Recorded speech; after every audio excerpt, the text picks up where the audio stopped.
Brasil, assim como outras nações, investe quantias elevadas em saúde. Essas despesas representam 9,7% do PIB do país. Apesar de expressivo, esse número é bem inferior ao que é destinado por países ricos, que gira em torno de 16,8%. Ou seja, é preciso investir mais. O setor público investe apenas 4,1% do PIB, menos que países como a Argentina, que investe 4,9%, e o Uruguai, 5,4%.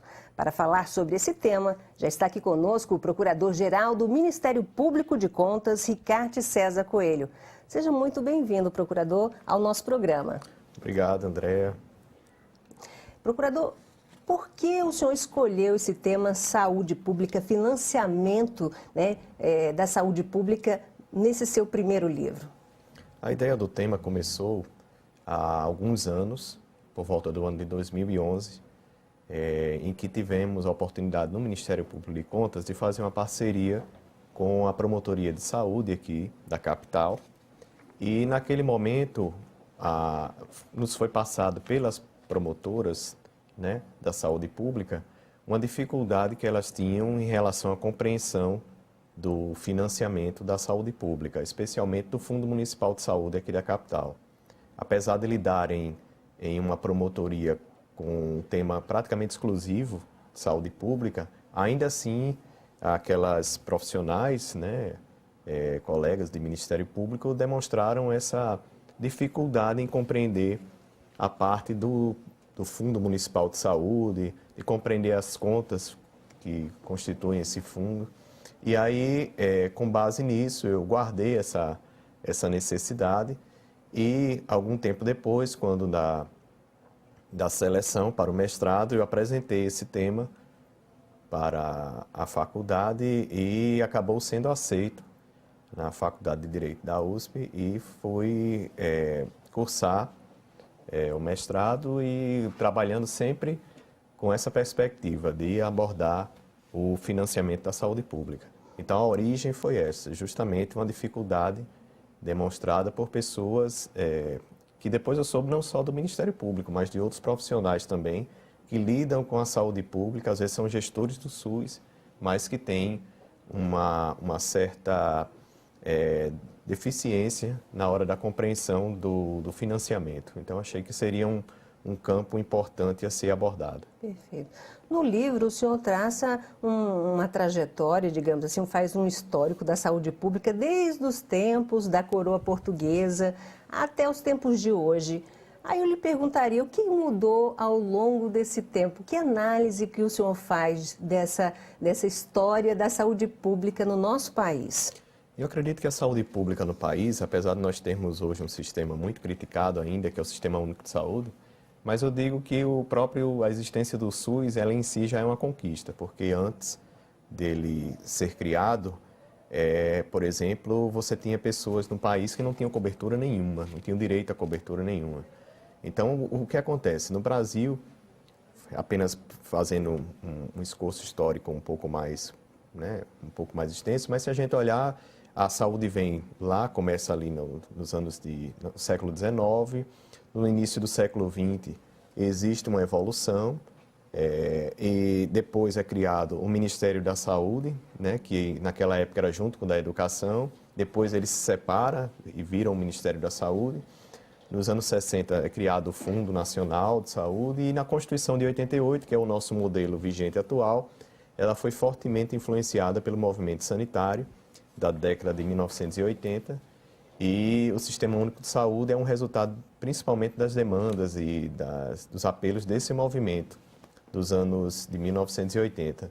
Então, hoje nós temos um sistema que é universal, que já é uma conquista, porque, retomando o que eu comecei a dizer, antes de 1988 havia 3 classes de pessoas no país, as pessoas ricas, que poderiam pagar pelo tratamento, pessoas com carteira assinada e funcionários públicos que tinham aqueles institutos que muitas vezes prestavam o serviço de previdência juntamente com o de saúde pública e tinham alguma cobertura.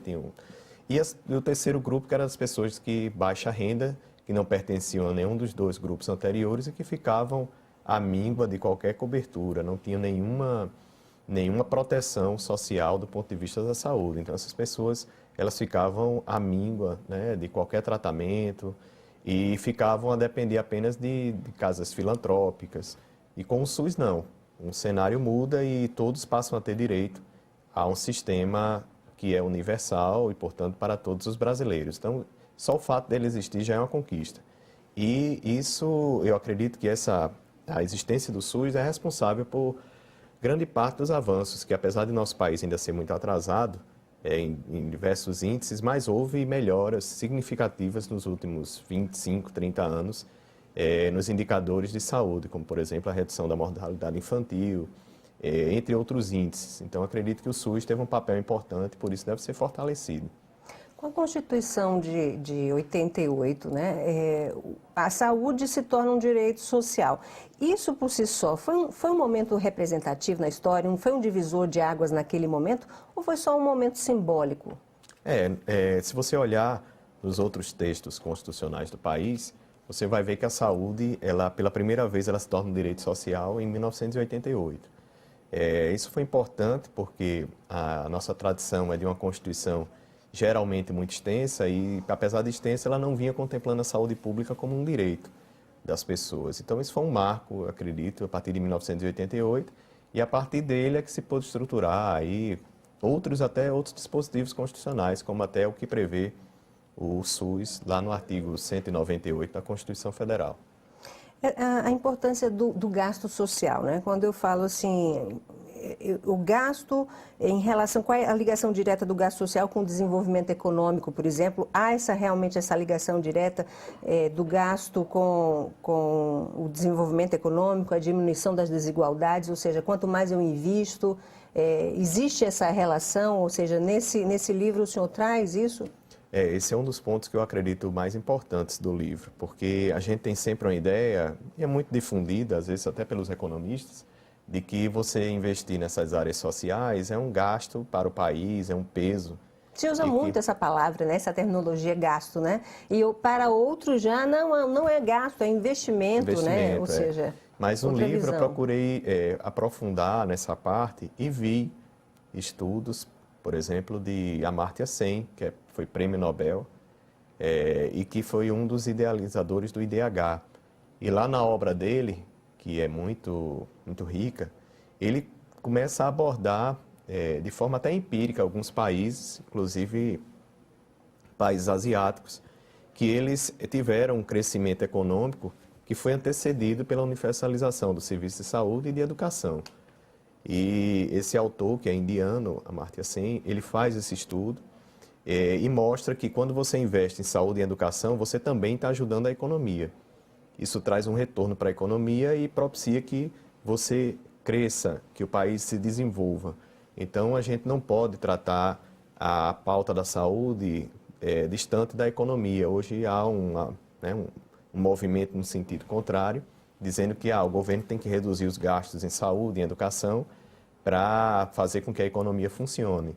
Quando a gente, pelo menos nos estudos de Amartya Sen, que eu adotei, a gente vê que não é bem assim. A economia, ela depende também da melhoria dos indicadores sociais das pessoas. Então, uma coisa está intimamente relacionada à outra.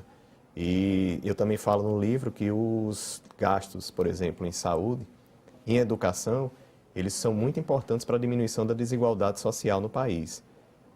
Há estudo, inclusive do IPEA, que diz que ele é até mais importante do que o próprio Bolsa Família, quando você investe principalmente na educação básica e na saúde, né, na atenção básica, que é o primeiro nível, que é o básico mesmo, né, dessas duas áreas, saúde e educação.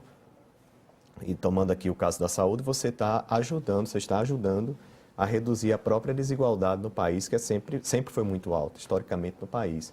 Então, o índice ele cai de desigualdade quando você fortalece essas duas áreas, né, especificamente saúde e educação básica. Que é justamente hoje o que se quer tirar recursos, ou seja, o governo quer tirar recursos justamente dessas áreas que são tão importantes. Ou seja, há estudos comprovando que se investindo, como o senhor bem colocou, que se desenvolve o país, ou seja, que precisa lá na frente, né, ou seja, você traz economia futura, né, em outras áreas, né? Enfim. Exato, é claro que a economia é uma ciência, e ela não pode ser completamente, assim, seus pilares têm que ser respeitados, mas quando você, na economia, consegue contemplar a parte humana, o desenvolvimento social, aí é que eu acho que o ciclo se completa e você tem um crescimento verdadeiro do país, né?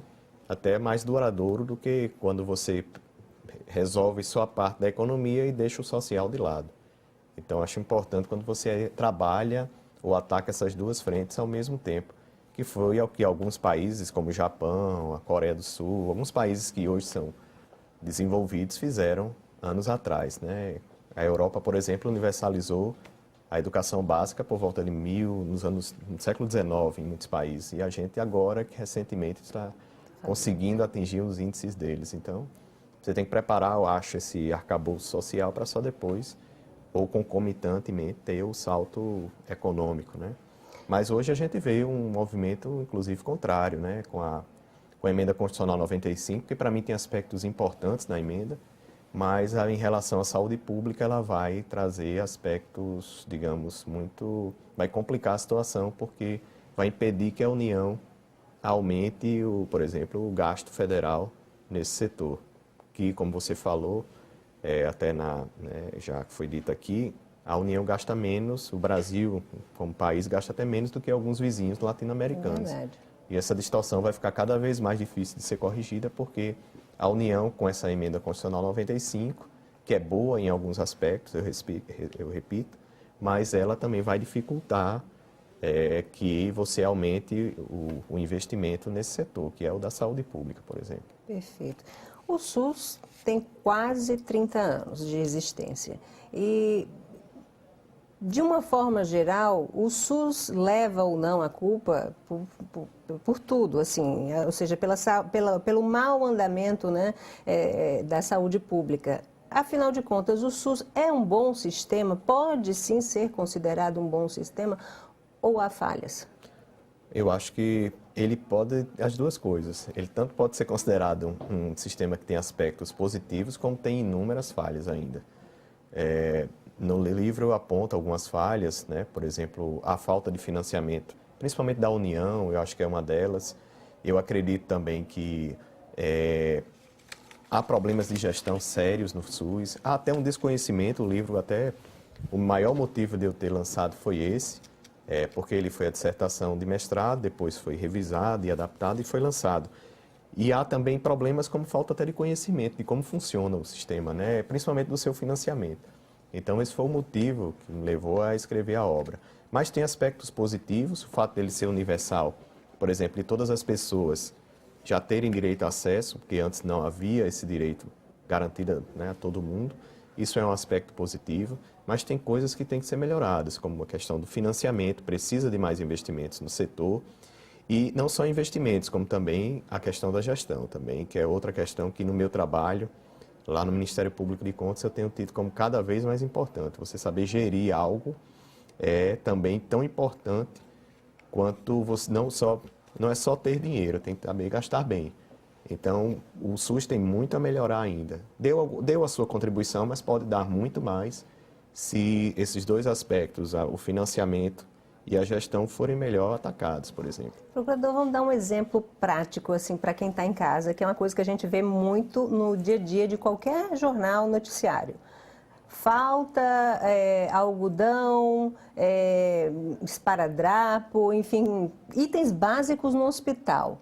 Esse tipo de problema, digamos assim, isso normalmente é ocasionado por má gestão ou por falta de recursos? O que é observado na prática, no dia a dia? Olha, em geral, você tem que olhar, às vezes, caso a caso. Uma determinada falta de um produto, de um insumo ou de um medicamento, você tem que ser analisado caso a caso. Às vezes há atrasos nas transferências, nos recursos que são, por exemplo, transferidos da União para os estados e municípios, e os recursos também que vão dos estados para os municípios. Às vezes há atraso. Então, muitas vezes, a falta do medicamento ou daquele insumo decorre de falta de dinheiro. Pode ser. Como também, muitas vezes, há falta de gestão, há desperdício, Às vezes o planejamento não é bem feito para a compra. A gente sabe que a administração pública tem fases, né, como licitação, que tem que ser observadas. Então, assim, muitas vezes a falta do planejamento mesmo. E uma coisa que eu procurei corrigir é que pode ser que em algum hospital falte medicamento porque a pessoa não sabe nem como gastar o dinheiro. Então, assim, esse foi um dos motivos até... Você já encontrou esses casos, né? Pode ser, sim, há problemas também de falta de conhecimento da pessoa que está ali posta. Ela não sabe muitas vezes como gerir ou como gastar aquele recurso. Às vezes o recurso existe, mas não é bem gasto. E às vezes também o próprio recurso, o próprio dinheiro falta. Então tem que ser visto caso a caso. É um sistema, então assim, onde tudo reflete no outro. Se um município, por exemplo, ele não faz bem o seu papel na atenção básica, ele deixa que a doença se agrave e o doente já tenha que vir diretamente para o Valfredo Gugel, muitas vezes em um estado grave. Por quê? Porque é um sistema. Então, se alguma parte do sistema falha, todo mundo, digamos, é atingido, né? Existem alguns recursos que estão diretamente vinculados, né, à saúde pública. Quais são esses recursos? E se esses recursos eles são suficientes? Quer dizer, suficientes a gente já sabe que eles não são, né? Porque, ou seja, precisaria mais investimento na saúde. Mas que recursos são esses que estão vinculados a gastos com a saúde pública hoje no nosso país? Uma parte que eu procurei abordar muito no livro é a dos fundos de saúde, né? Cada município tem o seu, cada estado tem o seu, a União também tem um Fundo Nacional de Saúde. Isso é obrigatoriamente por lei? É obrigatório, inclusive há uma emenda à Constituição e tanto está na Constituição essa previsão, como também está na legislação que a gente chama infraconstitucional, a previsão dos fundos, e aí a legislação infraconstitucional, naturalmente, ela vai detalhar o assunto. E esses recursos, todos que estão nesses fundos, eles só podem ser gastos em saúde. Então, tudo que estiver num fundo de saúde de um determinado estado ou município, por exemplo, ele só pode ser gasto nesse setor. E a lei complementar, que disciplinou a emenda constitucional 20, ela traz o que é que pode ser considerado gasto em saúde. Então, esses recursos basicamente só podem ser gastos nesse setor. E como esses recursos são constituídos aí de transferências, por exemplo, de outros entes, como da União ou do Estado, e também dinheiro do próprio orçamento. Vamos supor aqui, o município de Natal. Ele tem dinheiro destinado à saúde do próprio orçamento do município de Natal, como também transferências federais e até do Estado. Então, esse bolo, essa massa de recursos se concentra em algo chamado Fundo Municipal de Saúde de Natal. E aí ele só pode ser gasto nesse setor. Ele só pode ser gasto em saúde pública. Ou seja, por isso o termo justamente vinculado, né? Vinculado, no exato. caso da época da famosa CPMF, que tanto falam em que ela volte, enfim, a população que não gosta muito disso, né? Até porque na época a CPMF ela foi usada para outros fins também, não só na saúde pública e tal. O senhor aborda um trecho do seu livro falando um pouco dessa parte. Mas como aumentar, procurador, na sua opinião, como aumentar esses recursos de investimentos na área da saúde? Seria aumentando de fato os impostos, como exemplo de CPMF? Seria esse o melhor caminho ou há outro caminho a ser seguido? A CPMF, como você bem falou, ela foi criada inicialmente para destinar recursos exclusivamente para a área de saúde. Posteriormente, não. Aí ela começa, o recurso dela já não era todo para a área de saúde, né? Na primeira edição da emenda, ela era prevista só para esse setor, né, que a gente está tratando aqui. Mas a CPMF poderia ser um caminho, desde que fosse apenas para a saúde pública. Porém, o país já tem uma carga tributária muito alta. Então, assim, os economistas teriam que ver uma forma de destinar mais recursos para o setor, forma essa que no momento está inviabilizada, porque a emenda constitucional 95, ela congelou os gastos em saúde pública da União. Então, a União não pode mais aumentar, ainda que quisesse, ela não pode mais, porque ela está com essa barreira criada pela emenda constitucional do teto dos gastos. Então, assim, tem esse fator, teria que se encontrar uma outra saída, que agora está mais difícil por conta dessa emenda, para que se aumentem os gastos no setor. Mas o aumento de recursos é necessário. E, assim, um novo tributo, eu não sei se a sociedade estaria disposta a pagar. Mas há um dado muito interessante, um tema que eu que a gente não pode deixar de mencionar, que se chama desvinculação de receitas da União. O que é isso? Muitas contribuições elas foram criadas para custear a Seguridade Social, ou seja, Previdência, Assistência e Saúde Pública. Então, o governo federal ele cria muitas vezes tributos, impostos, vamos chamar assim, que deveriam ir para pagar essa área social, cobrir, né, essa área social, só que depois ele edita uma nova emenda constitucional dizendo que tantos por cento desses recursos são desvinculados e o governo pode gastar de qualquer forma. Então, isso tem trazido uma perda gigantesca de recursos todos os anos para essas áreas sociais, a Previdência, a Assistência e a Saúde Pública. Então, se não houvesse essa desvinculação de receitas da União, por exemplo, o ingresso de recursos no setor de saúde seria muito grande. Só isso já ajudaria bastante? Ajudaria bastante. Muito mesmo, né? Muito, muito. Só que desde a década de 90, que essa desvinculação, que a gente chama de DRU, desvinculação de receitas da União, vem sendo constantemente reeditada. Quando ela está perto de acabar, geralmente ela é reeditada por um prazo e agora acabou de ser, há alguns anos, há pouco tempo, reeditada novamente e tem alguns anos pela frente de validade. Então isso, só esse fato, ele retira, às vezes, bilhões de reais do setor da saúde. Como é que está essa distribuição de recursos, né, na área da saúde? Com quem que fica o dinheiro para investimento por cada ente, assim, governo, estado, os municípios? Quem é que fica com o maior volume de recursos? A saúde ela não é uma ilha, então assim, a gente pode fazer para a saúde a mesma análise que faz, por exemplo, em relação aos demais tributos. No caso dos demais tributos, quem fica com a maior parte do bolo tributário, como se chama no Brasil, é a União Federal.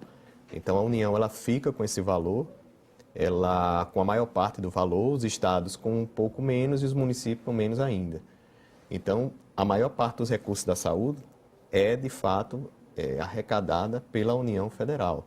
Até porque as contribuições sociais, que são essas que são desvinculadas depois, elas são criadas pela União para arrecadar recursos para a Seguridade Social. Então, é outro dado que reforça a afirmação de que a União Federal é que fica com a grande parte dos recursos da saúde pública. Os estados com uma parte, porque eles não têm contribuição criada própria, ele pega o dinheiro do seu orçamento, que é para todos, o orçamento do estado serve para todo mundo, para custear tudo, então ele reserva uma parte para a saúde pública e do município da mesma forma. Então, como a União fica com a maior parte, há uma dependência maior dos municípios e do governo estadual das transferências federais. Então, praticamente, hoje, o investimento para a construção de um hospital, geralmente, para a construção de uma unidade básica de saúde, em geral, esse recurso vem todo da União Federal, porque é ela que fica com a maior parte do dinheiro.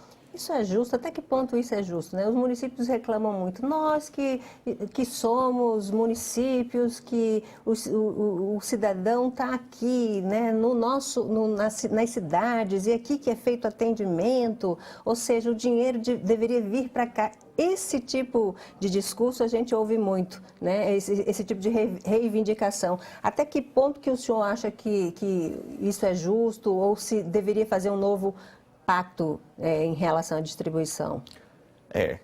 De fato, assim, a gente sabe que nos municípios também há muitos problemas de gestão, né? Eles muitas vezes gastam mal, mas a gente também há de convir que há uma dificuldade maior das municipalidades de prestarem um serviço público de saúde, até porque na lei orgânica do SUS, ela colocou a maior parte das atribuições de prestação do serviço, de execução, para os municípios e um pouco menos para o Estado. A União fica mais ali com a questão da coordenação. Então, praticamente, a prestação de serviço público de saúde é toda com estados e principalmente municípios.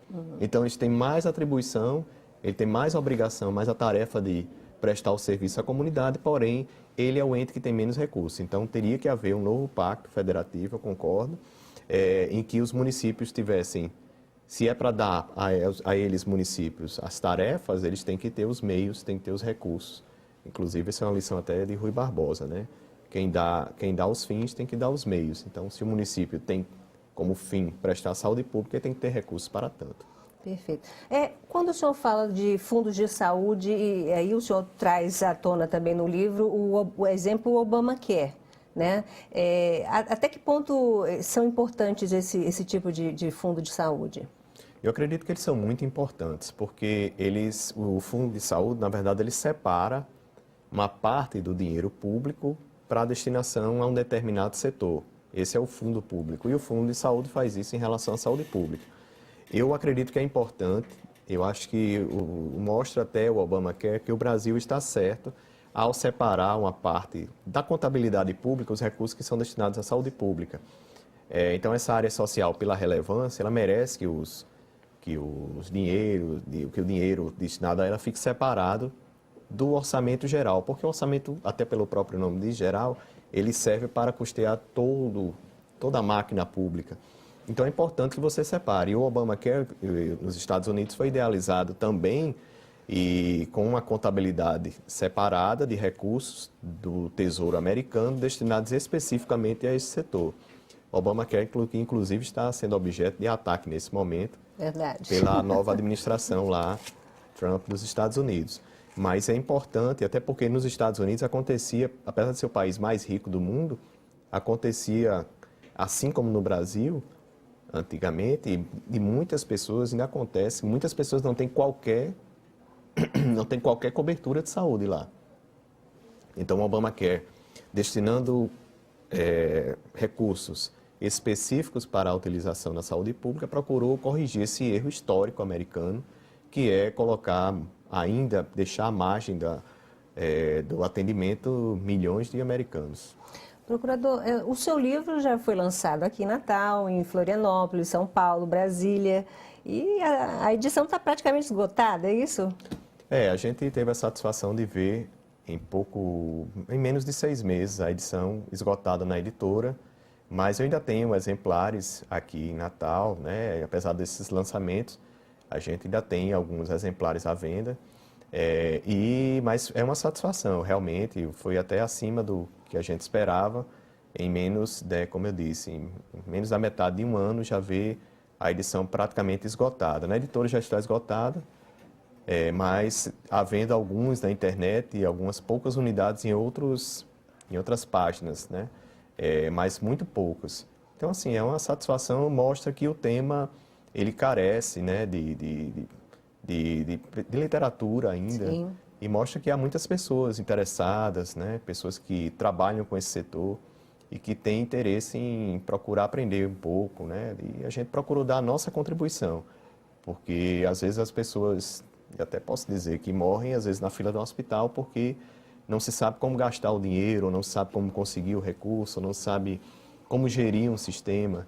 Então a gente procurou dar a nossa pequena contribuição, até digo lá no livro, se ele tivesse servido para salvar uma vida em algum hospital do país, já vai ter valido a pena ter sido lançado. Então... Rapidamente, só para a gente concluir, o senhor assumiu há pouco tempo o comando, né, do Ministério Público de Contas, é o procurador-geral do Ministério Público de Contas do Estado do Rio Grande do Norte. E qual a sua perspectiva para esse biênio? Bem, é um biênio que já estamos com 6 meses de gestão, né? Assumi em dezembro de 2016. A expectativa é boa, de muito trabalho também, e eu acho que o fato de o Estado estar nessa crise financeira faz com que o desafio aumente em relação até aos meus antecessores, que cumpriram muito bem o papel, né? O doutor Luciano, por exemplo, que foi o que me antecedeu, deu uma divulgação muito grande ao nosso Ministério Público de Contas, além de ter contribuído de outras formas, mas deu uma ampla divulgação ao nosso trabalho. Então, assim, além disso, das dificuldades que já são inerentes, eu acho que a gente vai ter um pouco mais por conta do agravamento da crise, né? A crise financeira, ela bate forte na nossa porta e, além do que, o Estado do Rio Grande do Norte em si, ele já tem problemas históricos aqui de gestão e que a gente vai ter que, em um determinado momento, na medida das nossas possibilidades também, a gente vai ter que acabar tendo que enfrentar ou abordar, pelo menos, algumas questões. Não dá para tentar corrigir tudo, eu não tenho nenhuma pretensão, mas pelo menos dar nossa contribuição em temas que a gente entende que são mais sensíveis, que mexem com talvez a maior parte da população ou que atingem um maior número de pessoas. Obrigada, procurador. Sucesso na sua área literária. e que venha mais vezes ao nosso programa. Tá certo, agradeço. E a você de casa, obrigada pela companhia e até o próximo programa.